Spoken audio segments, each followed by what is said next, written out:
বিয়েবাড়িতে গিয়ে সবাই কোরমা পোলাও খাই আর আমি খেলাম ক্রাশ, তাও আবার আমার ভাইয়ের বউয়ের বোনের উপর। কিভাবে তা না হয় গল্পে বলবো।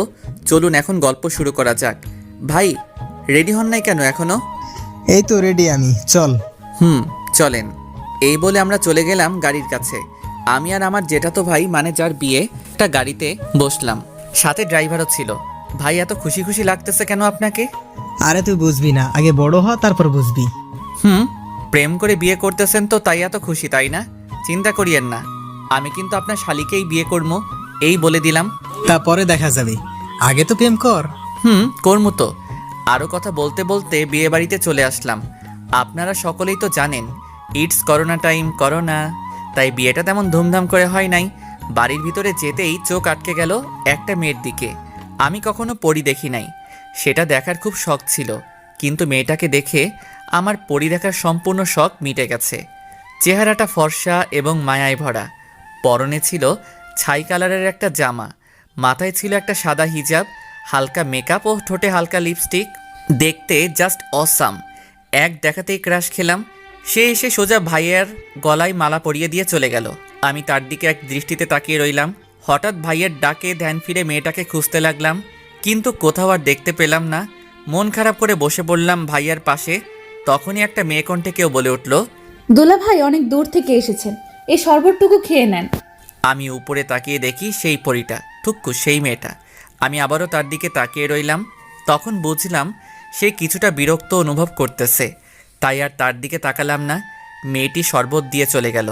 তখন আমি বললাম, ভাইয়া, ও ভাইয়া, এই মেয়েটিকে একটু বলবেন? নাম জেনে তুই কি করবি? না তেমন কিছু না, প্লিজ ভাইয়া বলো না নামটা কি। মেয়েটির নাম মেঘলা আক্তার রিমু। তাই নাকি? ভালো, খুব ভালো। আপনি এইখানে বসেন, আমি ভিতর থেকে ঘুরে আসি। আচ্ছা যা। তখন আমি ভিতরে এসে রিমুকে খুঁজতে লাগলাম, কিন্তু কোথাও পেলাম না। তখন হঠাৎ চোখ গেল একটা রুমের দিকে। দেখি এখানে বউকে সাজিয়ে রাখা হয়েছে। ভাবির সাথে কিছু পিক নিয়ে ভাইকে দেখালাম। এরপর বিয়ের সকল কার্যক্রম শেষ হলো। এতক্ষণ ধরে আমার চোখ একজনকেই খুঁজতেছিল, আর সে কেউ না, সে হলো রিমু। শুনেছি বউয়ের সাথে নাকি বউয়ের 2 বোন যাবে, তাতে আমার মাথা ব্যথা নাই। কিন্তু আমাকে অবাক করে দিয়ে রিমু এসে বরের পাশে বসলো, সাথে আর একটা মেয়েও আছে। তার মানে রিমু ভাইয়ার শালি। মনে মনে অনেক খুশি হলাম, কারণ আজকে আমার ক্রাশ আর আমি বিয়ের গাড়িতে করে বাড়িতে যাচ্ছি। বিষয়টা ভাবা যায়। তখন ভাইকে বললাম, ভাই সকালের কথা মনে আছে তো? কি কথা? ওই যে বললাম আমার শ্বশুরবাড়ি আর আপনার শ্বশুরবাড়ি একটাই হবে। তাই নাকি? এরপর নতুন ভাবির সাথে কথা বলতে বলতে বাড়িতে চলে আসলাম। বাড়িতে এসে আমি রিমুর আশেপাশে ঘুরতে লাগলাম, কোনো কিছু দরকার আছে কিনা, কিছু লাগবে কিনা। তখন রিমু আমাকে বলল, এই যে শুভ ভাইয়া, এদিকে একটু আসেন তো। জি বলুন, কি বলবেন? আপনার সমস্যাটা কি একটু শুনি। কই কোনো সমস্যা নাই তো, আমার আবার কি সমস্যা হবে? যদি কোনো সমস্যাই না থাকে তাহলে আপনি আমার আশেপাশে এত ঘোরাঘুরি করতেছেন কেন? আপনার কি খেয়ে দিয়ে আর কোনো কাজ নেই? আছে তো, আপনাকে দেখার কাজ। কি? এই রে, কি বলে ফেললাম? কই কিছু বলি নাই তো। আপনি না বললেন আমাকে দেখার কাজ নাকি আপনার? তো এই কাজটা আপনাকে দিল কে বলুন তো দেখি। আরে বেআইন, এসব বাদ দেন তো। আর আপনার কিছু লাগলে আমাকে বলিয়েন, এখন আমি যাই। রিমুকে কোনো কথা না বলতে দিয়ে আমি সেখান থেকে চলে আসলাম। যাক বাবা, বড় বাঁচা বাঁচলাম, তা না হলে আজ বাবার মায়ের খেতে হতো আমার। তখন কে জানি পিছন থেকে বলে উঠল, কিরে শুভ, তুই আবার কি গন্ডগোল করছিস যার কারণে আমি তোকে মারবো? আমি পিছনে তাকিয়ে দেখি বাবা দাঁড়িয়ে আছে। কই আমি আবার কি করলাম? তাহলে যে তুই বললি, যাক বাবা বড় বাঁচান বাঁচলাম, তা না হলে আজ বাবার মার খেতে হতো আমার। ওটা কিছু না, তুমি কি আমাকে খুঁজতেছিলে নাকি? রিমু নাকি আমাদের গেমটা দেখার খুব শখ হয়েছে, তুই গিয়ে একটু ঘুরে আয় তো রিমুর সাথে। আমি যাবো? সত্যি? কেন, তুই কি যাবি না রিমুর সাথে? কি বলো বাবা, আমি কি তোমাকে একবারও বলছি আমি যাবো না? আমি গিয়ে রেডি হইতাছি, তুমি গিয়ে রিমুকে গিয়ে বলো রেডি হইতে। তাড়াতাড়ি রেডি হয়ে আয়। জি বাবা। এরপর আমি গিয়ে রেডি হয়ে গেলাম। কিছুক্ষণ পর আমি নিচে এসে দেখি রিমু বসে আছে, পরনে একটা খয়েরি কালারের লম্বা জামা, সাদা হিজাব, মুখে হালকা মেকআপ ও ঠোঁটে হালকা গোলাপি লিপস্টিক লাগানো। যা দেখে আমি আবার ক্রাশ খেয়েছি রিমুর উপর। আমি হাঁ করে তাকিয়ে আছি রিমুর দিকে। এটা দেখে ভাইয়া বলল, কিরে, তুই আর রিমু দেখি একই কালারের জামা পরছস? আরে ভুল করে মিস্টেক করেছি, আমি কি জানতাম সে খয়েরি কালারের জামা পরেছে? যদি জানতাম তাহলে কি আর খয়েরি কালারের পাঞ্জাবিটা পরতাম? তখন ভাই আমার কানের কাছে এসে বলল, যাই বলিস, তোকে কিন্তু আজকে অনেক সুন্দর লাগতেছে। রাস্তায় সাবধানে চলিস, আর কয়টা প্রপোজ পাস সেটা এসে আমাকে কিন্তু বলবি। আরে ভাইয়া তুমিও না। হইছি, আর লজ্জা পেতে হবে না। আচ্ছা, এই বলে আমি আর রিমু বেরিয়ে ঘুরতে বের হলাম। সেখানে এমন কিছু হবে যেটা আমি ভাবতেও পারি নাই। রিমু এমন কিছু করলো যেটা দেখে আমি অবাকের চরম মাত্রায় পৌঁছে গেছি। আমি আর রিমু রাস্তা দিয়ে হাঁটতেছিলাম, তখন হঠাৎ রিমু বলে উঠল, এই শুভ, একটু গাছটার পেছনে চলো তো। কেন? আগে চলো তো সেখানে। এরপর আমি আর রিমু একটা গাছের পিছনে গেলাম। তখন রিমু কাকে জানি কল করছে। তার কথাটা ছিল এই রকম, ওই রাজ, তুমি এখন কই আছো? কি বলো তা শুনতে পাচ্ছি না। ও আচ্ছা, তো তুমি কি এখন একা আছো নাকি তোমার সাথে আরো কোনো মেয়ে আছে? কি বলো তা শুনতে পাচ্ছি না। ও আচ্ছা, ভালো। এই বলে আমি আর রিমু চলে গেলাম একটু সামনে। সেখানে একটা ছেলে ও একটা মেয়ে রাস্তার পাশে বসে আছে। রিমু সেখানে গিয়েই ওই ছেলেটার গালে 2টা থাপ্পড় দিয়ে বলতে লাগলো, এই তোমার পরীক্ষার পড়া? এই তুই একা একা বসে পড়তেছস? তুমি এখানে কি করো? তুই আর আমাকে তুমি করে বলবি না। আজকে থেকেই আমাদের ব্রেকআপ। তুই আমার সাথে আর কোনো যোগাযোগ করবি না। তুমি আমার কথাটা একটু শোনো। কি শুনবো তোর কথা? কি শুনবো? এই বলে আরেকটা থাপ্পড় মারলো। তখন রাজের পাশের মেয়েটা বলতে লাগলো, আরে রিমু আপু, তুমি আমার জামাইকে এভাবে মারছো কেন? কি? রাজ তোমার জামাই? গত মাসে আমাদের বিয়ে হয়েছে। ओ भाई, मारो मुझे, मारो मारो मुझे, मारो। ये क्या मजाक हो रहा है? কি হলো তোমার আপু? এই বাটপাটটার বউ থাকার পরেও আমার সাথে প্রেম করছে। কি? তুমি রিমু আপুর সাথে প্রেম করছো? এই বলে রাজকে একটা থাপ্পড় মেরে চলে যায়। আমি তো ব্যাককলের মতন তাদের কাহিনী দেখতেছি আর হাসতেছি এবং রাজকে মন থেকে ধন্যবাদ দিতে থাকি, কারণ তার আজকের কাহিনীর জন্যই রিমু আবারও সিঙ্গেল হয়ে গেছে। তখনই রিমু আমাকে ডাক দিল।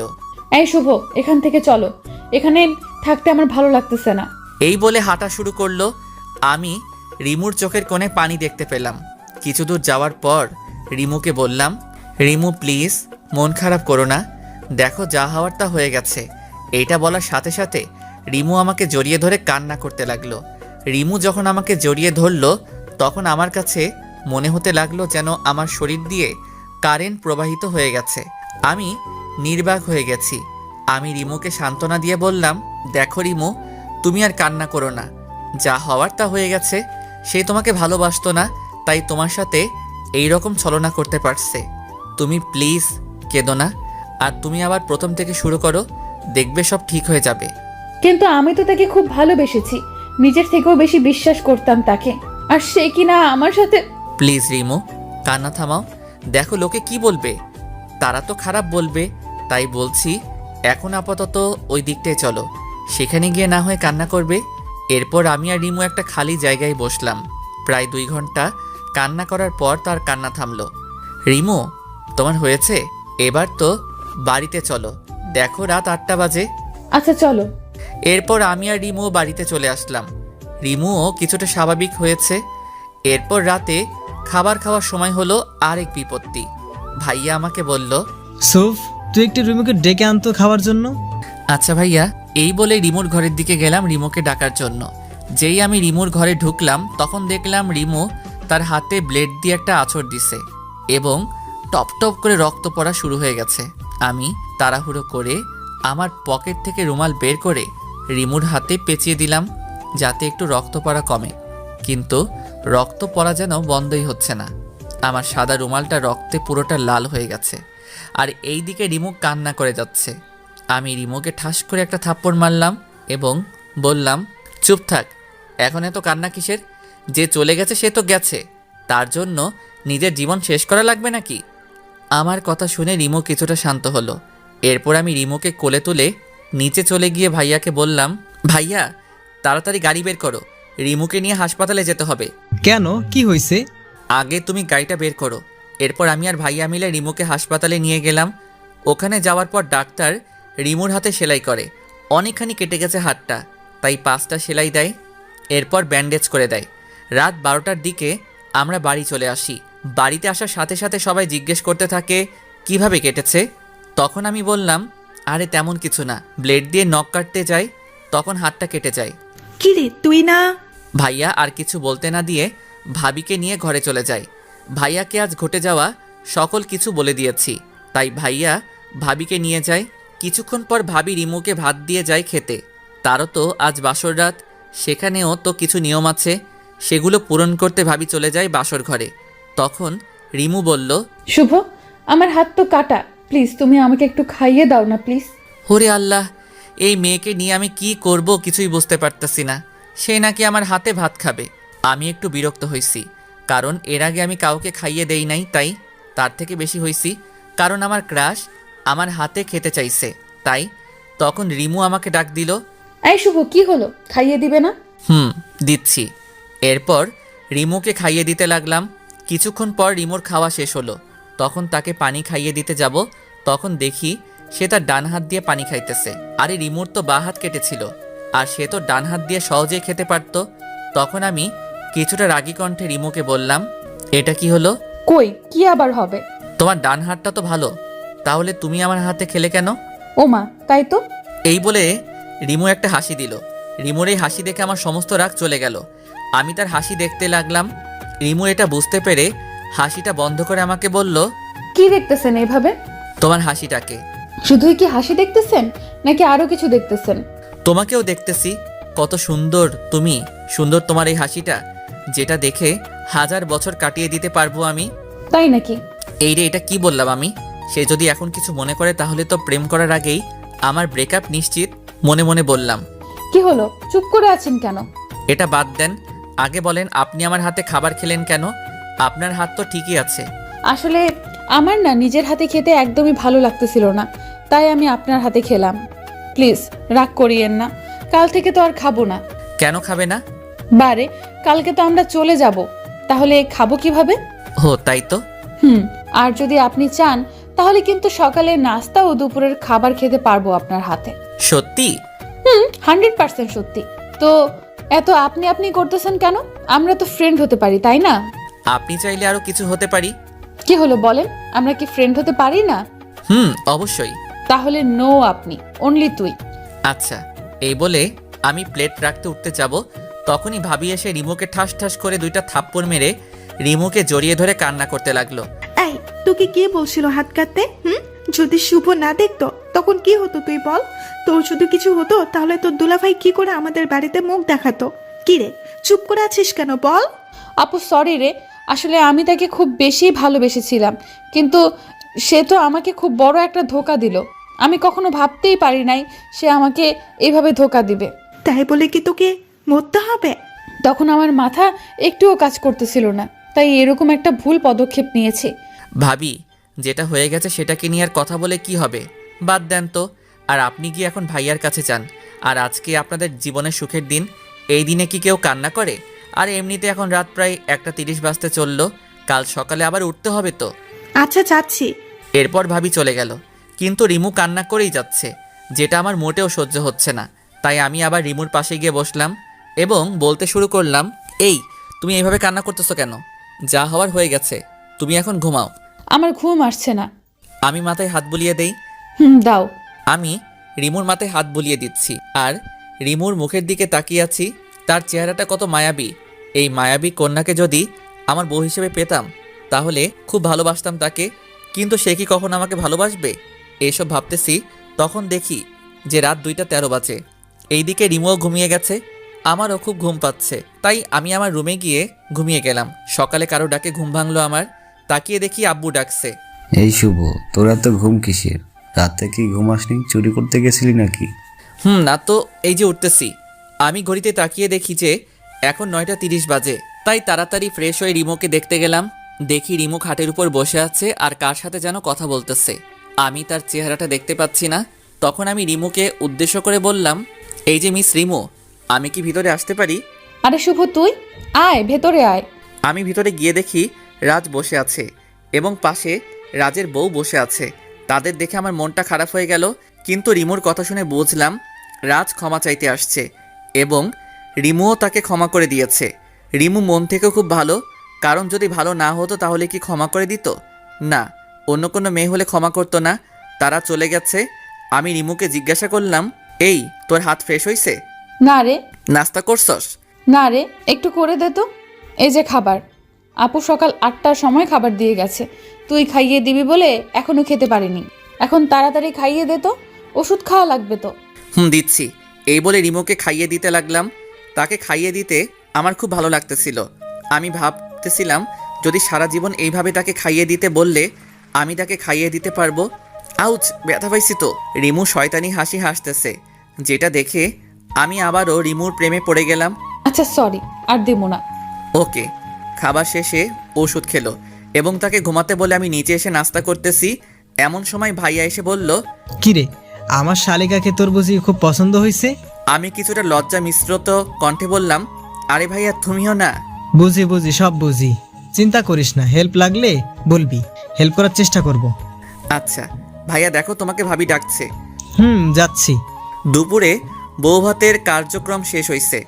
খুব ব্যস্ত থাকার কারণে দুপুরবেলা রিমুকে খাইয়ে দিতে পারিনি, যার কারণে সে যাওয়ার সময় আমাকে বলে যায়নি। ভাবির লোকেরা চলে গেল। ভাবি আর ভাইয়া কালকে যাবে। এই রে, কত বোকা আমি তো রিমুর কাছ থেকে তার ফোন নাম্বার কিংবা ফেসবুক আইডি কিছুই নাই। তাহলে আমি তার কাছ থেকে ক্ষমা চাইবো কিভাবে?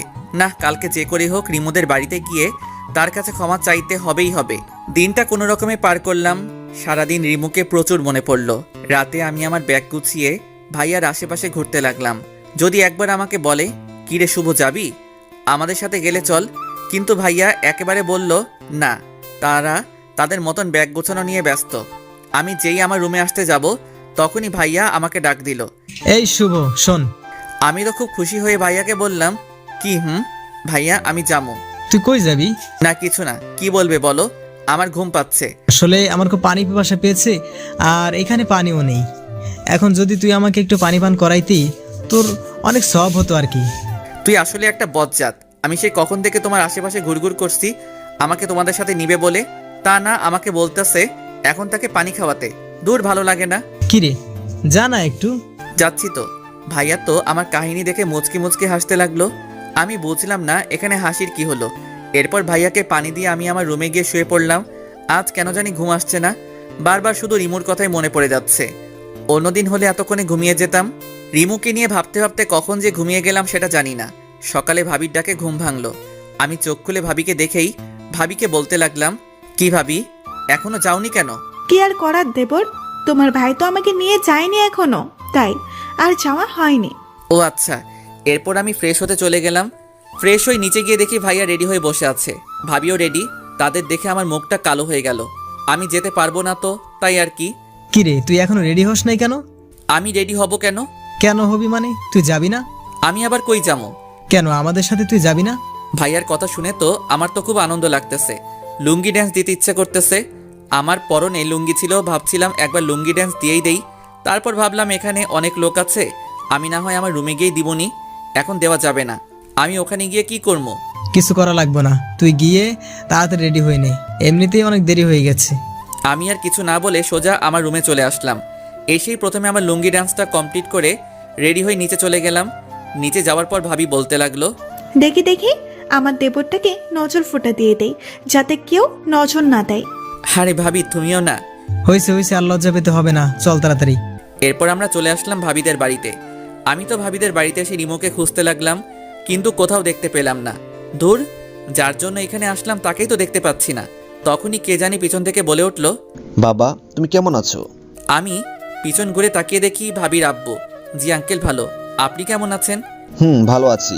তোমাকে কি বলে যে ধন্যবাদ দেব সেটা আমার জানা নেই। কেন আঙ্কেল, ধন্যবাদ কেন? বাবা তোমার জন্যই তো আজ আমার মেয়ে বেঁচে আছে। থাক না আঙ্কেল, ওই বিষয়টা বাদ দেন। আচ্ছা আচ্ছা আঙ্কেল, রিমু এখন কেমন আছে? আগের থেকে অনেক সুস্থ আছে, কিন্তু কিন্তু কি আঙ্কেল? আসলে বাবা, রিমু আসার পর থেকে কারোর সাথে কথা বলে নাই, এবং কালকে থেকে আজ পর্যন্ত কিছুই খায় নাই। কি বলেন আঙ্কেল, এখনো খাই নাই? আচ্ছা আঙ্কেল, একটা প্লেটে খাবার এনে দেন, আমি গিয়ে ওকে খাইয়ে দিচ্ছি। এরপর আঙ্কেল খাবার এনে দিয়ে রিমুর রুমে নিয়ে গেল। আমি আঙ্কেলকে চলে যেতে বললাম, তাই আঙ্কেলও চলে গেল। এরপর আমি রিমুকে উদ্দেশ্য করে বলতে লাগলাম, কিরে ঘরে আসতে দিবি? রিমু আমার দিকে তাকিয়ে আবার অন্যদিকে মুখ ঘুরিয়ে নিয়ে বলল, কেন এসেছেন এখানে? আমি রিমুর কাছে এসে হাঁটু গেড়ে বসে আমার কান ধরে বললাম, এই দিকে তাকাও। আমি সরি, আর হবে না। হয়েছে হয়েছে, আর কানে ধরতে হবে না, যাও, ক্ষমা করে দিয়েছি। তুই নাকি আজকে কিছুই খাস নাই, আর কালকেও নাকি কিছুই খাস নাই। আমি খাবার খাইয়ে দিতে দিতে বলতে লাগলাম, দেখ যা হওয়ার তা হয়ে গেছে, এখন মন খারাপ করে কি হবে? তুই যদি এমন করস তোর বাবা মাও তো কষ্ট পাবে, তাই না? নিশ্চুপ হয়ে খাচ্ছে আর আমার কথায় মাথা নাড়াচ্ছে। খাবার শেষে আমি রিমোকে বললাম, এইবার আমি আর তোকে খাইয়ে দিতে পারবো না। 2 দিন পর তো তোর জামাইয়ের বাড়িতে যাবি, তখন যদি সে জানতে পারে আমি তোকে খাইয়ে দিছি, তখন সে তো আমাকে মেরে ফেলবে। রিমু কিছুই বলল না, শুধু একটু জোরপূর্বক হাসি দিল। আমি রিমুর রুম থেকে চলে আসলাম। বিকেলবেলা ছাদে দোলনায় বসে আছি। ছাদটা খুব সুন্দর করে সাজানো আছে, এক পাশে ফুল গাছ দিয়ে ভরপুর আর অন্য পাশে কিছু সবজি গাছ লাগানো, আর এই পাশে একটা দোলনা আছে আর চেয়ার রাখার জায়গা আছে। এখানে বসে আড্ডা দিতে খুব মজা হয় বলে মনে হইতেছে। এইসব ভাবতেছি, ঠিক তখনই রিমু আমার পাশে এসে বসলো এবং বলল, কিরে, কি ভাবিস? কিছু না। একটা কথা বলি? বলো। সত্যি কথা বলবি কিন্তু। বলো, কি বলবো? রিমু এমন কিছু বললো যা আমি ভাবতেও পারি নাই। তুই কি কারোর সাথে রিলেশন করস? করি না তো, কিন্তু কেন? এমনি। আচ্ছা, কাউকে পছন্দ করস? সত্যি বলবো নাকি মিথ্যা বলবো? তুই সত্যি বলবি। করি, বাট সে করে কিনা জানি না। তাই বুঝি। তো মেয়েটা কে শুনি? জোর করে একটা হাসি দিয়ে বলল কথাটা। তুই চিনস? আমি চিনি। হুম। নাম কি তার? বলবো না। কেন বলবি না? দেখি আমি তোদের মিট করাতে পারি কিনা। আমি জানি তুই পারবি না, সো বলে কোনো লাভ নেই। ওকে, বলিস না। তুই তো আমাকে ফ্রেন্ড মনে করিস না। থাক তুই, আমি গেলাম। একদমই কথাগুলো বলে ছাদ থেকে নামতে যাবে, তখনই আমি তাকে ডাক দিয়ে বললাম, মেয়েটার নাম বলতে পারি এক শর্তে। কি শর্ত? প্রথমত আমাকে ভুল বুঝবি না, আর আমাদের বন্ধুত্বটা কিন্তু থাকবে। ঠিক আছে, এবার নাম বল। মেয়েটার নাম হচ্ছে রিমো, মানে তুই। কি? সত্যি আমি তোকে খুব খুব খুব ভালোবাসি, আর জানি তুই আমাকে ভালোবাসতে পারবি না, কারণ তুই অন্য একজনকে ভালোবাসোস। তাই এখন প্লিজ আমাদের বন্ধুত্বটা নষ্ট করে দিস না। কথাগুলো আমি একদমই বললাম নিচের দিকে তাকিয়ে। রিমু কিছুক্ষণ চুপ থেকে বলল, কখনো কষ্ট দিবি না তো? আমার জীবন থাকতে না, আর তোমাকে তো আমি আমার শরীরেরই একটা অংশ মনে করি, তো আমি কিভাবে তোমাকে কষ্ট দিব? নিজের শরীরকে কি কেউ ইচ্ছে করে কষ্ট দেয় নাকি?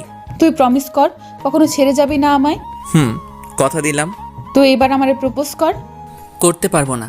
কেন করব? আমার লগে প্রেম করবা, মাগার তুমি আমারে প্রপোজ করবা না, এটা হইব নাকি? তাই বুঝি? তাই। এখন তাড়াতাড়ি আমারে প্রপোজ কর, তা না হলে আমি গেলাম। আচ্ছা বাবা, করতেছি। তো ফুল কই? ফুল ছাড়া কেমনে করবা? ফুলও লাগবো? লাগবে। দাঁড়াও, ব্যবস্থা করতেছি। এরপরে আমি পকেট থেকে একটা কাগজ বের করলাম, সেটা দিয়ে কাগজের একটা শাপলা ফুল বানিয়ে রিমুর সামনে হাঁটু গেড়ে বসে বলতে লাগলাম, আমি জানি না কিভাবে ভালোবাসাতে হয়, কারণ আমি কখনো কাউকে আমার জীবনসঙ্গী হিসেবে ভালোবাসিনি। আমি ভালোবাসতে চাই তোমাকে, আমি খুশি রাখতে চাই তোমাকে সব সময়। তুমি রাগ করলে তোমার রাগ ভাঙাতে চাই আমি হতে চাই আমার তোমার মনের মতো। Because I love you Rimu, I really really really and really love you. Do you love me Rimu? I do, and I love you too Shubho. এই বলে আমার হাত থেকে ফুলটা নিল এবং বলল, প্লিজ কখনো ছেড়ে যেও না আমাকে, কখনো যাবো না। রিমু তখন আমাকে জড়িয়ে ধরল। তখন আমার মনে হচ্ছিল আমার শরীর দিয়ে যেন কারেন্ট বয়ে যাচ্ছে। সে এক অন্যরকম ফিলিংস। এই তুমি কি করছো? ছাড়ো আমাকে, কেউ দেখে ফেলবে তো। দেখলে দেখুক, তাতে আমার কি। তখনই কেউ একজন পেছন থেকে হাতে তালি দিয়ে উঠল। তখন রিমু আমাকে ছেড়ে দিল। পিছনে তাকিয়ে দেখি কেউ একজন দাঁড়িয়ে আছে। এরপর ভালো করে তাকিয়ে দেখি এ তো ভাইয়া, তার মানে ভাইয়া আমাদের দেখেছে। তখন ভাইয়া বলল, বাহ বাহ বাহ, খুব ভালো। আমার ভাই দেখি 5G। রিমুর সাথে দেখা হতে হতেই রিলেশন শুরু করে দিয়েছে। না ভাইয়া, আসলে রাখ তোর ভাই, আমি তো ভাবছিলাম তুই মজা করছিলি, এখন তো দেখি সত্যি সত্যি তুই রিমুর সাথে প্রেম করতেছস। আসলে জিজু হয়েছে কি, আর তুমি কেমন মেয়ে, তোমাকে প্রপোজ করার সাথে সাথে কি তোমার অ্যাকসেপ্ট করতে হবে? কিছুদিন তাকে ঘোরাবা, এরপরে না হয় রিলেশন শুরু করতা। এইটা বলে ভাইয়া হাসতে শুরু করলো। আমি তো পুরাই ভেবাচাকা খেয়ে গেছি। ভাইয়া এটা বলে কি? তার মানে কি ভাইয়া আমাদের মেনে নিয়েছে? রিমু জানো, তোমার বোনের পিছনে আমি 6 মাস ঘুরেছি, এরপর সে আমার সাথে রিলেশন শুরু করেছে। আর তুমি? এই ভাইয়া আমাকে মেনে নিছে দেখে তোর সমস্যা হইতেছে কি? যাও, তুমি গিয়া ভাবির কাছে থাকো, আর আমি আমার পরিটাকে নিয়ে থাকি। যাও তো এখান থেকে। রিমু তো লজ্জায় লাল হইয়া যাইতেছে। এরপর ভাইয়াকে এক প্রকার জোর করে ঘরে পাঠিয়ে দিলাম আর রিমুকে আবার জড়িয়ে ধরলাম। এইভাবে দিনগুলি যেতে লাগলো। দেখতে দেখতে 6 মাস কেটে গেল আমাদের রিলেশনের। এর মাঝে ঝগড়া, ঘুরতে যাওয়া, একে অপরকে খাইয়ে দেওয়া তো ছিলই। আজ শুক্রবার বন্ধুরা সবাই মিলে ঠিক করলাম আজকে ঘুরতে যাবো। সবাই সবার গার্লফ্রেন্ডকে নিয়ে যাবে, তাই আমিও রিমুকে কল দিলাম আমাদের সাথে যাওয়ার জন্যে। টুট টুট টুট। হ্যালো শুভ, বলো। জানো তুমি কি করতেছো? এই তো শুয়ে আছি। তুমি কি করতেছো? এই তো কিছু না। আচ্ছা তুমি কি আজকে ফ্রি আছো? না তো, কিন্তু কেন? আসলে আমরা সব বন্ধুরা মিলে ঠিক করছিলাম আজ সবাই সবার গার্লফ্রেন্ডকে নিয়ে একসাথে ঘুরতে যাব, তাই আর কি। ও সরি জান, আজ আমি যেতে পারবো না, প্লিজ রাগ করিও না। আজ না আমি একটু অসুস্থ, তাই আর কি। কি হয়েছে তোমার? না তেমন কিছু না, সামান্য একটু জ্বর। আচ্ছা বাই, পরে কথা বল মনে। ওকে বলে কলটা কেটে দিলাম। কি আর করার, আমি মনটা খারাপ করে ঘরে শুয়ে রইলাম 2 ঘন্টা। তখন সিফাত কল করে যা বলল তা শুনে তো আমার মাথায় আকাশ ভেঙে পড়ল। রিমু সে আমার সাথে এমনটা কেন করলো? আমি তো তাকে সত্যি ভালোবেসেছিলাম, তো সে আমার সাথে এমন কেন করলো? 2 ঘন্টা পর সিফাত কল করে বলল, দোষ, তোর গার্লফ্রেন্ড রিমু কই রে? কেন রে? তোকে বলতে বলছি, তুই তাড়াতাড়ি বল। সে তো অসুস্থ, বাসায় নাকি শুয়ে আছে। তাই নাকি? কেন রে? রিমু কি তোরে সত্যি ভালোবাসে? বাসে তো। কেন, কোনো সন্দেহ আছে নাকি? দাঁড়া, তোকে একটা পিক পাঠাইতাছি, ওটা দেখে তুই বল তোকে সে কতটা ভালোবাসে। এরপর সিফাত আমাকে একটা পিক পাঠায়, যেটা দেখে আমার মাথায় আকাশ ভেঙে পড়ে। পিকটা ছিল এইরকম, যেখানে রিমু একটা ছেলের সাথে পার্কে বসে আছে, তাও আবার খুব কাছাকাছি বসে আছে। এটা দেখার পর আমি পুরো বাকরুদ্ধ হয়ে গেছি। আমার মাথা কাজ করা বন্ধ হয়ে গেছে। যাকে আমি এতটা ভালোবাসতাম সে কি করে আমার সাথে এমনটা করতে পারলো? আমার শরীরটা মনে হয় নিস্তেজ হয়ে যাইতেছে। হঠাৎ মাটিতে পড়ে গেলাম, আর কিছু মনে নেই। চোখ খুলে দেখি আমি শুয়ে আছি বিছানার উপরে। চারিদিকে অন্ধকার হয়ে গেছে, আমার পাশে কেউ নেই। ঘড়ির দিকে তাকিয়ে দেখি রাত 3টা বাজে। বিছানা থেকে উঠতে যাব, তখন দেখি মাথাটা ব্যথা করতেছে, উঠতে পারলাম না। পাশে মোবাইলটা রাখা, মোবাইলটা হাতে নিয়ে দেখি রিমু আমাকে 50টা কল দিয়েছে। রিমুর নামটা আমার ফোনের স্ক্রিনে দেখে আমার রাগটা আরও বেশি বেড়ে গেল। আমি তো তার সাথে ছলনা করিনি, সে আমার সাথে কেন করলো এমনটা? সে যদি আমাকে ভালো নাই বাসে তাহলে আমাকে বলে দিত। সে আমাকে ভালোবাসে না, তাহলে এমন ছলনা করলো কেন? না, আর না, এই মেয়েকে আমি আর ভালোবাসবো না। এইসব চিন্তা করতেছি, আর তখন মাথা ব্যথা আরও বেড়ে গেল। আমি আবারও জ্ঞান হারিয়ে ফেললাম। আমি চোখ খুলে দেখি আমার পাশে মা বসে আছে।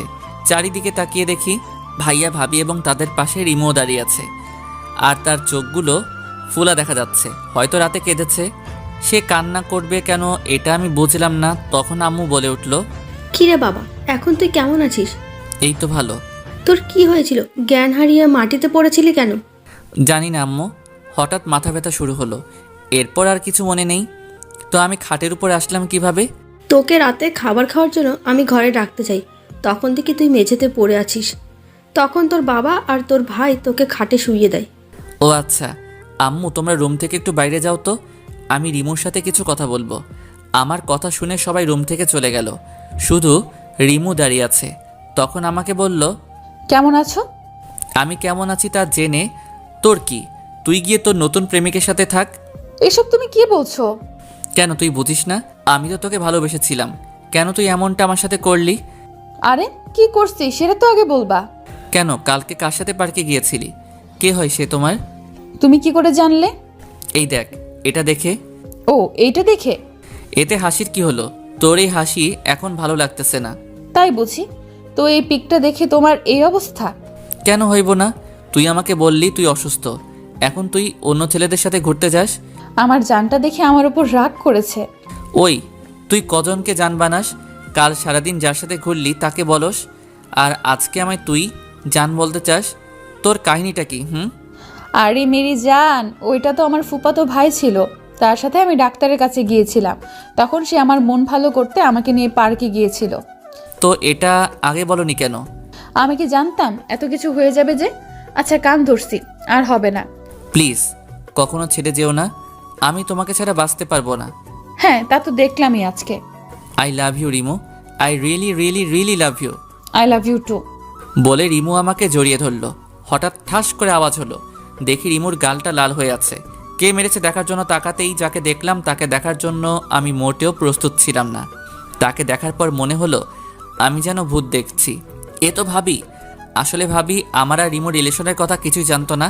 তাকে দেখে আমরা দুইজনই একে অপরকে ছাড়িয়ে নিলাম। তখন রিমু বলল, আপু তুমি এইখানে? কি করতেছো তুই এখানে শুভর সাথে? আসলে আপু আমি না শুভকে খুব ভালোবাসি। আমি তাকে ছাড়া বাঁচবো না। প্লিজ আপু এমন কিছু করো না যাতে আমার শুভ আলাদা হয়ে যায়। প্লিজ আপু। শুভ, রিমু যা বলছে তা কি সত্যি? হ্যাঁ ভাবি, রিমু যা বলছে সব সত্যি। আমিও রিমুকে খুব ভালোবাসি। আমিও তাকে ছাড়া বাঁচব না। প্লিজ ভাবি এমন কিছু করো না যাতে আমরা আলাদা হয়ে যাই প্লিজ। কতদিন থেকে তোমরা রিলেশন করতেছো? ভাবি প্রায় 6 মাস। তুই আজ মাথা ঘুরে পড়ে গেছিলি কেন? রিমু কি তোকে কিছু বলেছিল নাকি? না মানে আসলে ভাবি, আসলে আমি সন্দেহ করেছিলাম রিমুকে নিয়ে। আমি মনে করেছিলাম রিমু আমার সাথে ছলনা করতেছে। তাই এই বিষয় নিয়ে অতিরিক্ত টেনশন হচ্ছিল আমার, যার ফলে মাথায় খুব চাপ পড়ে এবং মাথা ঘুরে পড়ে যায়। তো এখন কিসের সন্দেহ আছে? না ভাবি কোনো সন্দেহ নেই। আপু রিমুকে চুপ করিয়ে দিয়ে ভাবি আবার বলল, রিমু তুই চুপ থাক, আমি আগে শুভর সাথে কথা বলি, এরপর তোর সাথে কথা বলতেছি। আচ্ছা আপু। শুভ, তোমাদের রিলেশনের কথা ঘরে কে কে জানে? ভাবি শুধু ভাইয়া জানে, আর কেউ না। কি তোমার ভাই তোমাদের ব্যাপারটা জানে অথচ আমাকে কিছুই বলে নাই? আজ তার একদিন কি আমার একদিন। আরে ভাবি রাগ করো কেন? আমি ভাইয়াকে বলেছিলাম তোমাকে যাতে না বলে, বললে যদি কোনো সমস্যা হতো তাই। তার মানে তুমি বুঝাইতে চাইতেছো আমার কারণে তোমার ক্ষতি হয়? ভালো তো, ভালো, খুব ভালো। আরে আমার জানোটা দেখি রাগ করছে। রাখো তোমার জানো, আমি কারো জানো নয়। আমি তো তোমার খালি ক্ষতি করি। আর একটা কথা কি জানো তুমি? তোমার আর রিমোর ব্যাপারে আমার বাবা মার কাছে বলছিলাম। তারা বলছিল তোমরা দুইজনে যদি রাজি থাকো তাহলে তারা তোমাদের বিয়ে দেবে, তাদের কোনো আপত্তি নেই। সত্যি? খুশি হয়ে লাভ নেই। আমি এখনই আমার বাবা মাকে বলবো তোরা একে অপরকে বিয়ে করতে চাস না। আর ভাবি আর কিছু বললো না। এই দেখো ভাবি আর কিছু বলো না। এই দেখো কানে ধরেছি। আর কখনো কোনো কিছু তোমার থেকে গোপন করব না। প্লিজ এইবারের মতন ক্ষমা করে দাও জানু, প্লিজ। জি না, তা হবে না। আমি তো তোমার খালি ক্ষতিই করি, তাহলে কেন তুমি এখন কান ধরতেছো? ক্ষমা করবে না তো? ওকে করা লাগবো না, যাও। আমি তো খারাপ ছেলে, আমাকে ক্ষমা করবে কেন? আর আমি তো খুব বড় অপরাধ করেছি যার ক্ষমা হয় না, তাই তো রাগ দেখিয়ে বললাম। কারণ সোজা কথা এখন কাজ হবে না, তাই আমিও একটু উল্টা পাল্ট লইলাম ভাবির সাথে। আমার দেবরটা দেখি আবার রাগও করতে জানে। থাকো তুমি তোমার রাগ নিয়ে, আমি চাই। এই বলে ভাবি রিমুকে নিয়ে চলে গেল। এটা কি হলো? সব সময় তো দেখি আমি রাগ করলে আমার আবদারগুলো পূরণ করে, আর আজকে চলে গেল। ভাবি যাওয়ার পর আমার কেমন জানি কষ্ট হতে লাগলো। আর খালি মনে হচ্ছে এই বুঝি আমি আমার রিমুকে হারিয়ে ফেলেছি। এইদিকে কাল দুপুর থেকে কিছুই খাইনি, খুব ক্ষুধাও পেয়েছে। এইদিকে সকাল পেরিয়ে দুপুর, দুপুর পেরিয়ে বিকাল হয়ে গেছে, কিন্তু কেউই আমার জন্য খাবার নিয়ে আসলো না।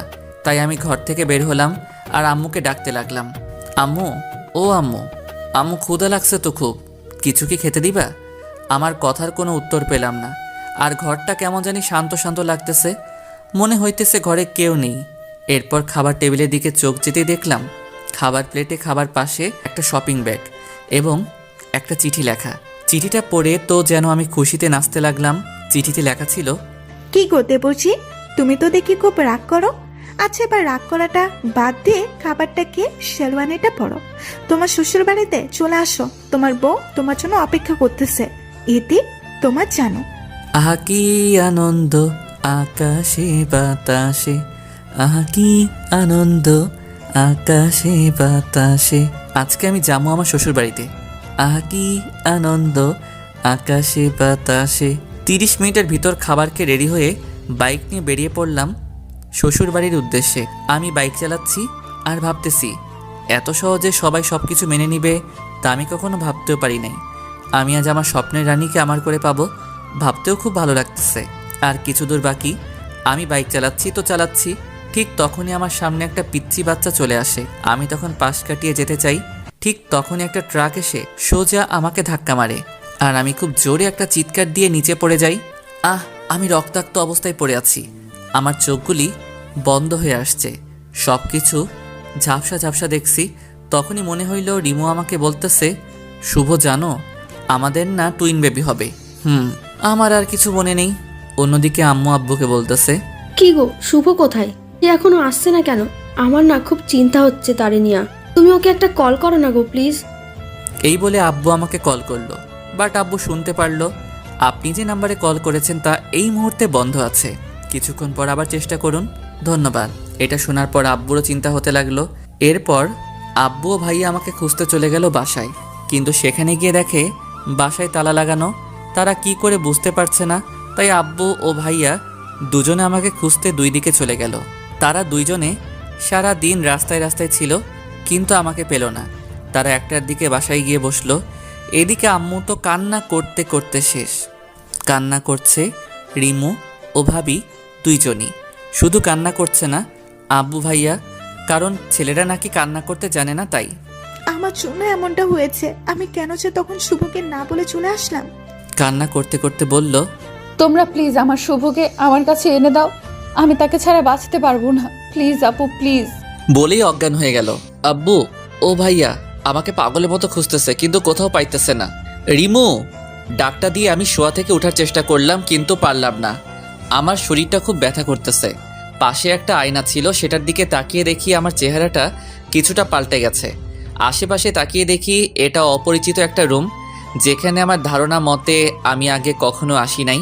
তখন একটা মেয়েলি কণ্ঠে কেউ একজন বলতেছিল, এই যে মিস্টার, অবশেষ আপনার হুঁশ ফিরল। আমি মেয়েটির দিকে তাকিয়ে তাকে চিনার চেষ্টা করলাম, বাট পারলাম না। তাই তাকে জিজ্ঞাসা করলাম, এই যে আপু, কে আপনি আর আমি এইখানে কেন? সব জানতে পারবেন, আগে ডাক্তারকে আসতে দিন। তখনই ডাক্তার এসে বলল, মামুনি কি হয়েছে? এত ইমার্জেন্সি ভাবে কেন আসতে বললা? বাবা, আসলে সেটার জ্ঞান ফিরেছে তো তাই। তার মানে মেয়েটির বাবাই ডাক্তার। কই দেখি দেখি। আমার দিকে তাকিয়ে বলল, ইট ইজ অ্যামেজিং, এত তাড়াতাড়ি রোগীর জ্ঞান ফিরে এসেছে, এটা সত্যি একটা দারুণ ব্যাপার। এমন রোগী তো 5 থেকে 6 বছরে কমায় থাকে, আর এত দেখি মাত্র 3 বছরে ঠিক হয়ে গেছে। এখন একটু ব্যায়াম করলে আবার আগের এনার্জি ফিরে পাবে। কি বলছেন? কে 3 বছর কমাইছিল? আপনি?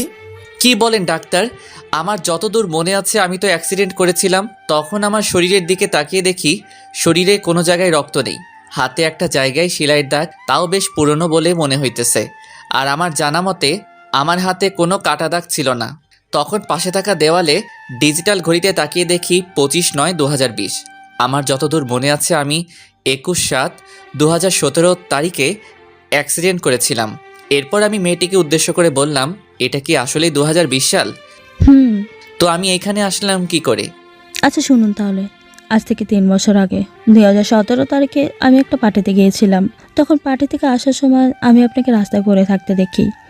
পাশে অনেক লোকজন ছিল, কিন্তু কেউ সাহায্য করতে আসেনি। তখন আমি আর আমার ড্রাইভারকে নিয়ে কাছের একটা হসপিটালে আপনাকে নিয়ে যাই এবং আপনার ট্রিটমেন্ট করাই। আপনি খুব গুরুতর আহত ছিলেন।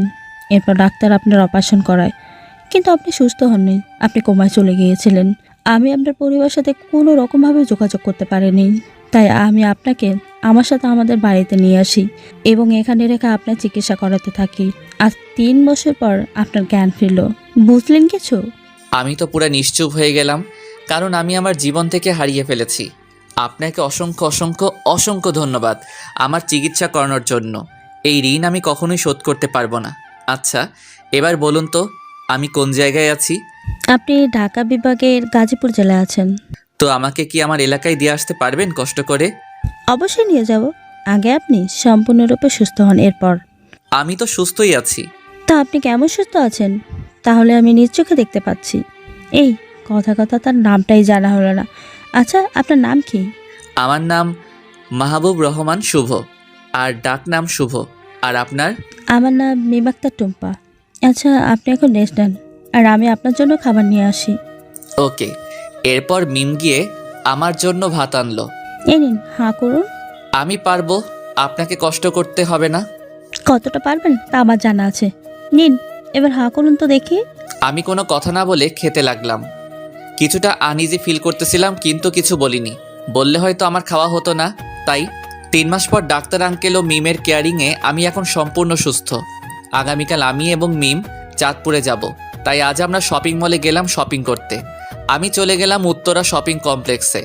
সেখানে গিয়ে যা দেখলাম আমি আমার চোখকে বিশ্বাস করতে পারলাম না। রিমু রিমু এখানে কি করতেছে? আর ছেলেটাকে তাও আবার একসাথে হাঁটতেছে। আমার কথা শুনে মিম আমাকে বলল, এই যে শুভ, তুই এখানে রিমুকে কোথায় দেখছিস? সে তো থাকে চাঁদপুর, তাই না? আমি মিমকে হাতের ইশারায় রিমুকে দেখালাম আর বললাম, ওই দেখো রিমু। আর এই ছেলেটাকে তো আমি চিনি না। মিম রিমুর দিকে চলে গেল, কিন্তু এই তাকে আর পেল না।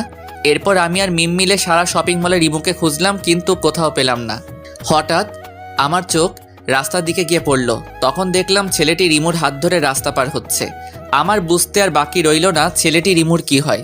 আমি দৌড়ে রিমুর কাছে গেলাম, কিন্তু তাকে আর পেলাম না। তারা গাড়ি নিয়ে চলে গেছে। এরপর মিম আমার কাছে আসলো এবং আমাকে বলতে লাগলো, দেখ শুভ, কাল তো আমরা চাঁদপুর যাচ্ছি। কালকে না হয় দেখা যাবে এটাই সত্যি রিমু ছিল নাকি তোর মনের ভুল। আচ্ছা চলো এখন কিছু শপিং করি। চল। এরপর আমরা শপিং করতে গেলাম। আমার শপিংয়ের প্রতি কোনো মন নেই, শুধু একটাই কথা মাথায় ঘুরপাক খাচ্ছে, আর সেটা হলো রিমুকে নিয়ে। রিমু সত্যি বিয়ে করে ফেলেছে নাকি এটা আমার মনের ভুল, নাকি অন্য কোনো সম্পর্ক আছে রিমুর সাথে ওই ছেলেটার? কি রে শুভ, তুই এত কি ভাবছিস? মিমের কথায় আমার ঘোর কাটলো। কই কিচ্ছু না তো। কিছু না হলেই ভালো। এই তো শপিং করা শেষ হয়েছে। এই তো প্রায় শেষ। কেন বলতো? না মানে মাথাটা খুব ব্যথা করতেছে তো তাই আর কি। কি তোর মাথা ব্যথা করতেছে? আর তুই আমাকে বলতেছিস কেন? এখন বললাম তো। তো বাসায় চল, আমি টিপো দেব মনে। চল। একটুবার বাসায় চলে আসলাম। এরপর আমি শুয়ে রইলাম ঘুমানোর জন্য। বারবার শুধু রিমুর কথাই আমার মনে পড়তেছে। কখন যে ঘুমিয়ে গেলাম তা আর খেয়াল নেই। সকালবেলা মিমের ডাকে ঘুম ভাঙে, তাই আমি উঠে ফ্রেশ হয়ে রেডি হয়ে গেলাম। এরপর আমি আর মিম গাড়ি নিয়ে চলে গেলাম চাঁদপুরের উদ্দেশ্যে। দীর্ঘ 6 ঘন্টা পর আমরা এসে পড়লাম আমার চিরচেনা শহর চাঁদপুরে। এখানে প্রায় সব কিছুই পরিবর্তন হয়েছে। এখন আমি দাঁড়িয়ে আছি আমাদের বাড়ির সামনে। তখনই রিমু ঘর থেকে বের হলো। আমাকে দেখে চিৎকার দিয়ে বলতে লাগলো, শুভ, তুমি এসেছো? এসেই আমাকে জড়িয়ে ধরলো আর বলতে লাগলো, শুভ, তুমি কেমন আছো? এতদিন কই ছিলা তুমি? আমাকে কি একবারও মনে পড়ে নাই? তখনই আমার কালকের কথা মনে পড়ে গেল, যখন দেখলাম রিমু অন্যের হাত ধরে হাঁটতেছিল। কথাটা মনে হতেই রিমুকে এক ঝটকায় আমার থেকে দূরে সরিয়ে দিলাম আর বলতে লাগলাম, কি করছেন কি আপনি? আপনি আমাকে জড়িয়ে ধরেছেন কেন? আপনি এখন অন্য কারো বউ? কি বলছো কি তুমি? আমি অন্য কারো বউ মানে? এখন দেখে আপনি কিছুই বুঝতেছেন না। কালকে তো দেখলাম আপনি আপনার স্বামীকে নিয়ে রাস্তায় হাত ধরে হাঁটতেছিলেন। কোনখানে আমাদের দেখেছিলে? উত্তরা শপিং কমপ্লেক্সে। কি তুমি কি ওইখানে ছিলা? তো আপনি এখানে কি করেন? আপনার স্বামীর বাড়িতে না থেকে এখানে কি করতেছেন? আমি তো আমার স্বামীর বাড়িতেই আছি। মানে? সেটা না হয় পরে জানবে, আগে বলো এই মেয়েটিকে। এটা আমার বউ। আমার কথাটা শোনার জন্য রিমু মোটেও প্রস্তুত ছিল না। কথাটা শোনার পর রিমুর চোখ দিয়ে পানি পড়তে শুরু হলো। কেন জানি তার চোখের পানি আমাকে খুব কষ্ট দেয়। এইবারও তাই হলো। এখনও তার চোখের পানি দেখে আমার বুকে ব্যথা শুরু হলো। কিন্তু কেন ব্যথা করতেছে? সে তো এখন আমার না, অন্য কারো হয়ে গেছে। তো আমার এমনটা লাগছে কেন? কিরে শুভ, তুই কই চলে গেছিলি? আমাদেরকে কি একবারও তোর মনে পড়ে নাই? বাবার কথায় আমি বাস্তবে ফিরলাম। না বাবা, পরে নাই, কারণ আমি 3 বছর কোমায় ছিলাম তাই। আর গত 3 মাস আগেই আমার জ্ঞান ফিরেছে। এরপর আমার সাথে ঘটে যাওয়া সব কিছুই বললাম। তা শুনে তো সবারই চোখে পানি, আর মিমকে সবাই ধন্যবাদ দিতেছে। আমি বাবাকে জিজ্ঞেস করলাম, বাবা রিমু এখানে কি করে? কি আর বলবো, সেদিন যখন তুই আর আসলি না, সেদিন থেকেই খুব কান্না করতে থাকে। তোর ছবি বুকে নিয়ে ঘুমাই। কিছুদিন পর রিমুর জন্য পাত্র দেখতে থাকে তার বাবা মা, কিন্তু রিমু তাদের পরিষ্কার করে জানিয়ে দেয় যে সে তোকে ছাড়া আর কাউকে বিয়ে করবে না। তাই আমাদের এখানে চলে আসে। ও তাহলে সে গাজীপুর কেন গেছিল? সেখানে রিমুর ছোট বোনকে বিয়ে দেওয়া হয়, তাই সেখানে ঘুরতে যায়। প্রথমে যেতে মানা করে, এরপর আমাদের জোড়াজুড়িতে যায়। আর কালকে সে আসছে এখানে। তার মানে আমি রিমুকে ভুল বুঝে কষ্ট দিয়েছি। এখন কি করি? যাই গিয়ে ওর রাগটা ভাঙাই। এরপর আমি রিমুর কাছে গেলাম। আমি কি আসতে পারি? কেন আসবে? আপনি কি খুব রেগে আছেন আমার উপরে? না, কেন রেগে থাকবো? আচ্ছা সরি। আপনি এখন সরি বলতেছেন কেন? রিমু কথাটা কান্না করতে করতে বলল, আমার পাগলিটা যে আমার উপরে রাগ করে আছে তাই। আপনার পাগলি কি? আপনি গিয়ে আপনার বউয়ের কাছে যান। আমার হবু বউ তো আপনি, তো আপনার কাছেই তো আমি আসবো তাই না? না, আসবেন না। আপনি ওই মেয়েটার কাছে যান। কোন মেয়েটা? তখন যাকে আপনার বউ বলেছিলেন তার কাছে। আমাদের কিন্তু এখনো বিয়ে হয়নি। তো আমার কি? বুঝছি, সোজা আঙুলে ঘি উঠবে না, দেখি একটু বাকিয়ে ওঠে কি না। কি বিড়বিড় করতেছেন? যান এখান থেকে, আমার ভালো লাগতেছে না। তাই বুঝি? আচ্ছা যাচ্ছি। ভাবছিলাম আপনাকে বিয়ে করে আপনাদের দুই বোনকে একসাথে রাখবো, কিন্তু আপনি তা চান না। ওকে, মিম কিন্তু দেখতে সুন্দর আছে, টানা 3 বছর আমার সেবা করছে, সেও হয়তো আমাকে ভালোবাসে। তাকে যদি আমি বিয়ের প্রস্তাব দেই হয়তো সে না করবে না। তাহলে যাই, আপনাকে তো পেলাম না, আপনি তো আমাকে এখন সহ্যই করতে পারো না। এই কুত্তা, বিলাই, হাঁস, মুরগি, তুই কই যেতেছস? আর এক পা যদি সামনে যাস তোর পা ভেঙে দিব। চুপচাপ এখানে আয়। পা ভাঙবে কেন? কচি খোকা, কিচ্ছু বোঝে না। প্রেম করবা তুমি আমার সাথে, অপেক্ষা করা আর রাখবা তুমি আমারে, আর বিয়া করবা তুমি ওই শাকচুনিটারে? অসম্ভব। কেন, তাকে বিয়ে করলে কি হইব? আপনি তো এখন আর আমাকে ভালোই বাসেন না। এটা বলার দেরি রিমু আমাকে জড়িয়ে ধরার দেরি করে নাই। রিমু সোজা এসে আমাকে জড়িয়ে ধরে বলতে লাগলো, তোমরা কেন আমাকে এত কষ্ট দাও? আমাকে এত কষ্ট দিতে কি তোমাদের ভালো লাগে? রাজ আমাকে ভালোবাসা শিখিয়ে অন্যকে বিয়ে করে নিল, আর তখন তো আমি মরে যেতে চেয়েছি। কেন বাঁচালি? আর বাঁচালে যখন আবার ভালোবাসা শিখাইলেই বা কেন? তুই জানোস তোর জন্য কত কান্না করছি আমি? তুই কি এটা বুঝছস? তোকে আমি কতটা ভালোবাসি তুই কেন বুঝিস না? তোকে ছাড়া আমি বাঁচতে পারবো না, আমি মরে যাব। প্লিজ শুভ, আমাকে ছেড়ে যেও না প্লিজ, খুব ভালোবাসবো তোমায়। আমি তাকে শক্ত করে জড়িয়ে ধরে বললাম, আমার পাগড়িটাকে ছাড়া তার এই পাগলটাও তো প্রাণহীন দেহের মতন। I love you Shubho, I really really love you. Please কখনো ছেড়ে যেও না। মরার আগ পর্যন্ত যাব না। তখনই আমাদের শত্রু মানে আমাদের রোমান্সে বাধা দিতে প্রতিবারের মতন এইবারও চলে আসলো আমার জানু ওরফে ভাইয়ের বউ মানে আমার ভাবি। এই যে দেবুজি, এখন সব রোমান্স বাদ দেন, যা করার বিয়ের পরে করিয়েন। আমি আর রিমু তো লজ্জায় লাল, নীল, হলুদ, সবুজ, বেগুনি হয়ে গেলাম। আর লজ্জা পেতে হবে না, নিচে চলুন, সবাই আপনাকে ডাকছে। এরপর আমি, রিমু আর ভাবি নিচে সবার কাছে গেলাম। তখন বাবা বলতে লাগলো, শুভ, তোর আর রিমুর বিয়েটা পরের সপ্তাহে আমরা ঠিক করেছি, তুই কি বলিস? তোমরা যা ভালো বোঝো তাই হবে। আচ্ছা ঠিক আছে। আজ বিয়ের দিন। রিমুর শাড়ি পরা একটা পিক দেখলাম, সেখানে তাকে দেখতে অস্থির দেখা যাচ্ছিল। এরপর আমরা রিমুর বাড়িতে গেলাম। বিয়ের সকল কার্যক্রম শেষ হলো, খুব ভালোভাবে শেষ হলো। রাত 11:50। বন্ধু বান্ধবীরা বলছে ঘরে যেতে, কিন্তু অজানা এক ভয় লাগছে, যার কারণে ঘরের ভিতরে ঢুকতে ভয় করতেছে। কি জানি কি হয় সে কথা ভাবতেই অবশেষে সকল ভয়কে জয় করে আমি রুমের ভিতরে প্রবেশ করলাম। সেখানে দেখি রিমু ইয়া বড় একটা লম্বা ঘোমটা দিয়ে বসে আছে। আমি রিমুকে উদ্দেশ্যে একটা সালাম দিলাম, আসসালামু আলাইকুম। রিমু মাথা তুলে দেখে আমি এসেছি। তখন রিমু উঠে এসে আমার পায়ে ধরে সালাম করলো। আমি মজা করে বললাম, দীর্ঘজীবী হও মা, স্বামী সংসার নিয়ে সুখে থাকো, আর কখনো স্বামীকে কষ্ট দিবা না এবং স্বামীর সকল কথা মেনে চলবা। কি আমি তোর মা লাগি তাই না? দেখাচ্ছি তোরে মজা। এই বলে আমাকে খাটে ফেলে দিল। এই কি করছো কি? চলো আগে গিয়ে 2 রাকাত নফল নামাজ পড়ে নেই। চলো। এরপর আমরা নামাজ পড়ে আসলাম। রিমু আমার বুকের উপর মাথা রেখে বলতেছে, প্লিজ শুভ, কখনো ছেড়ে যেও না আমায়। যাব না। এই বলে আমরা হারিয়ে গেলাম ভালোবাসার অতল গভীরে। সকালে রিমুর ডাকে ঘুম ভাঙলো। এরপর উঠে গেলাম আর রিমুকে পেছন থেকে জড়িয়ে ধরলাম। আরে কি করছো? কিছু না তো। আচ্ছা এখন গিয়ে গোসল করে এসো। আরো 5 বছর পর। আব্বু আব্বু, ঘুম থেকে উঠো, আম্মু না আমাকে মারছে। রাইসার ডাকে আমার ঘুমটা ভেঙে যায়। আপনারা ঠিকই ধরেছেন, রাইসা আর কেউ না, সে হলো আমার কিউট পিচ্চি মেয়ে।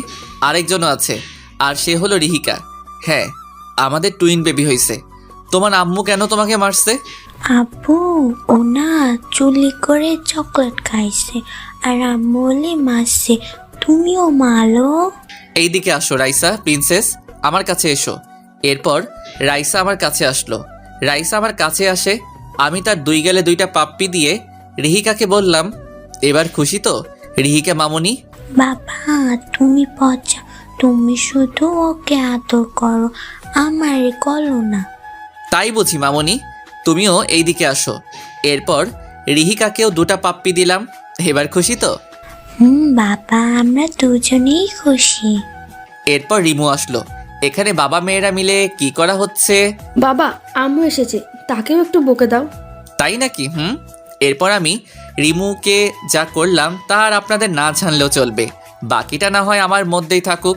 বোঝেনি তো আপনারা, ব্যক্তিগত বলতে কিছু আছে তো নাকি? গল্পটা কেমন হলো প্লিজ জানাবেন। আর যারা পরবর্তী পার্ট গল্প পেতে আমাদের চ্যানেলটি সাবস্ক্রাইব করে পাশে থাকা বেল আইকনটি বাজিয়ে দিন। সবাই ভালো থাকবেন, সুস্থ থাকবেন। দেখা হবে পরের গল্পে। আল্লাহ হাফেজ। বিয়েবাড়িতে গিয়ে সবাই কোরমা পোলাও খাই আর আমি খেলাম ক্রাশ, তাও আবার আমার ভাইয়ের বউয়ের বোনের উপর। কিভাবে তা না হয় গল্পে বলবো। চলুন এখন গল্প শুরু করা যাক। ভাই রেডি হন নাই কেন এখনো?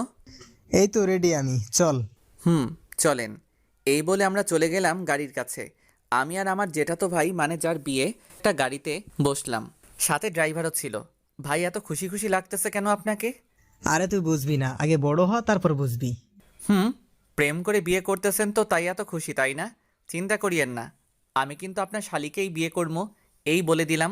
তারপরে দেখা যাবে, আগে তো প্রেম কর। করমু তো। আরও কথা বলতে বলতে বিয়ে বাড়িতে চলে আসলাম। আপনারা সকলেই তো জানেন ইটস করোনা টাইম, করোনা, তাই বিয়েটা তেমন ধুমধাম করে হয় নাই। বাড়ির ভিতরে যেতেই চোখ আটকে গেল একটা মেয়ের দিকে। আমি কখনো পরি দেখি নাই, সেটা দেখার খুব শখ ছিল। কিন্তু মেয়েটাকে দেখে আমার পরি দেখার সম্পূর্ণ শখ মিটে গেছে। চেহারাটা ফর্সা এবং মায়ায় ভরা। পরনে ছিল ছাই কালারের একটা জামা, মাথায় ছিল একটা সাদা হিজাব, হালকা মেকআপ ও ঠোঁটে হালকা লিপস্টিক। দেখতে জাস্ট অসাম। এক দেখাতেই ক্রাশ খেলাম। সে এসে সোজা ভাইয়ের গলায় মালা পরিয়ে দিয়ে চলে গেল। আমি তার দিকে এক দৃষ্টিতে তাকিয়ে রইলাম। হঠাৎ ভাইয়ের ডাকে ধ্যান ফিরে মেয়েটাকে খুঁজতে লাগলাম, কিন্তু কোথাও আর দেখতে পেলাম না। মন খারাপ করে বসে পড়লাম ভাইয়ার পাশে। তখনই একটা মেয়ে কণ্ঠে কেউ বলে উঠল, দুলা ভাই অনেক দূর থেকে এসেছেন, এই শরবতটুকু খেয়ে নেন।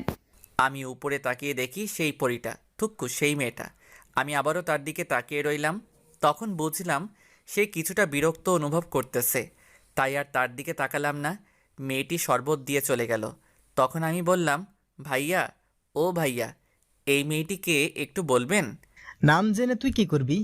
না তেমন কিছু না, প্লিজ ভাইয়া বলো না নামটা কি। মেয়েটির নাম মেঘলা আক্তার রিমু। তাই নাকি? ভালো, খুব ভালো। আপনি এইখানে বসেন, আমি ভিতর থেকে ঘুরে আসি। আচ্ছা যা। তখন আমি ভিতরে এসে রিমুকে খুঁজতে লাগলাম, কিন্তু কোথাও পেলাম না। তখন হঠাৎ চোখ গেল একটা রুমের দিকে। দেখি এখানে বউকে সাজিয়ে রাখা হয়েছে। ভাবির সাথে কিছু পিক নিয়ে ভাইকে দেখালাম। এরপর বিয়ের সকল কার্যক্রম শেষ হলো। এতক্ষণ ধরে আমার চোখ একজনকেই খুঁজতেছিল, আর সে কেউ না, সে হলো রিমু। শুনেছি বউয়ের সাথে নাকি বউয়ের 2 বোন যাবে, তাতে আমার মাথা ব্যথা নাই।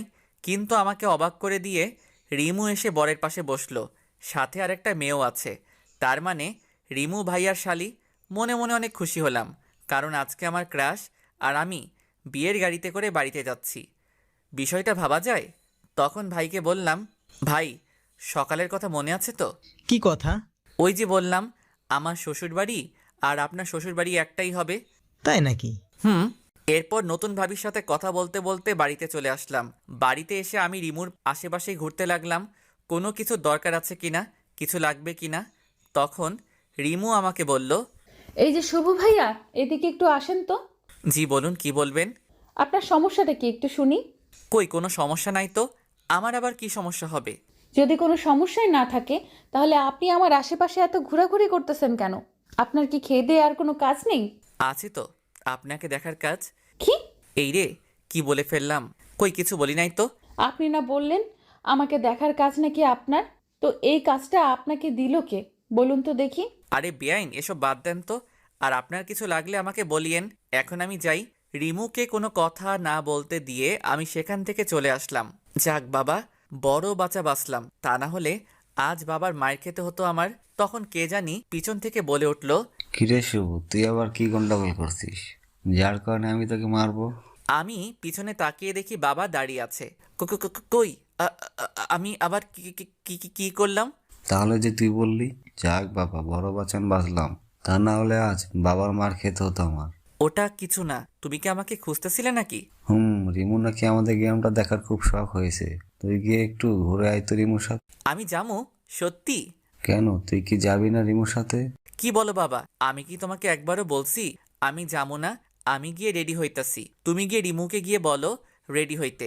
তাড়াতাড়ি রেডি হয়ে আয়। জি বাবা। এরপর আমি গিয়ে রেডি হয়ে গেলাম। কিছুক্ষণ পর আমি নিচে এসে দেখি রিমু বসে আছে, পরনে একটা খয়েরি কালারের লম্বা জামা, সাদা হিজাব, মুখে হালকা মেকআপ ও ঠোঁটে হালকা গোলাপি লিপস্টিক লাগানো। যা দেখে আমি আবার ক্রাশ খেয়েছি রিমুর উপর। আমি হাঁ করে তাকিয়ে আছি রিমুর দিকে। এটা দেখে ভাইয়া বলল, কিরে, তুই আর রিমু দেখি একই কালারের জামা পরছস? আরে ভুল করে মিস্টেক করেছি। আমি কি জানতাম সে খয়েরি কালারের জামা পরেছে? যদি জানতাম তাহলে কি আর খয়েরি কালারের পাঞ্জাবিটা পরতাম? তখন ভাই আমার কানের কাছে এসে বলল, যাই বলিস, তোকে কিন্তু আজকে অনেক সুন্দর লাগতেছে। রাস্তায় সাবধানে চলিস, আর কয়টা প্রপোজ পাস সেটা এসে আমাকে কিন্তু বলবি। আরে ভাইয়া তুমিও না। হইছে, আর লজ্জা পেতে হবে না। আচ্ছা, এই বলে আমি আর রিমু বেরিয়ে ঘুরতে বের হলাম। সেখানে এমন কিছু হবে যেটা আমি ভাবতেও পারি নাই। রিমু এমন কিছু করলো যেটা দেখে আমি অবাকের চরম মাত্রায় পৌঁছে গেছি।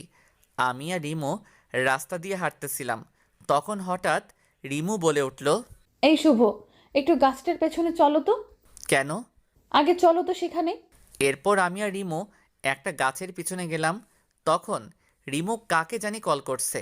তার কথাটা ছিল এই রকম, ওই রাজ, তুমি এখন কই আছো? কি বলো তা শুনতে পাচ্ছি না। ও আচ্ছা, তো তুমি কি এখন একা আছো নাকি তোমার সাথে আরো কোনো মেয়ে আছে? কি বলো তা শুনতে পাচ্ছি না। ও আচ্ছা, ভালো। এই বলে আমি আর রিমু চলে গেলাম একটু সামনে। সেখানে একটা ছেলে ও একটা মেয়ে রাস্তার পাশে বসে আছে।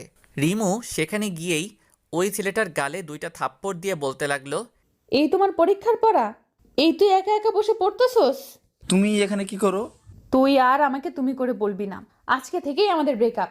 তুই আমার সাথে আর কোনো যোগাযোগ করবি না। তুমি আমার কথাটা একটু শোনো। কি শুনবো তোর কথা? কি শুনবো? এই বলে আরেকটা থাপ্পড় মারলো।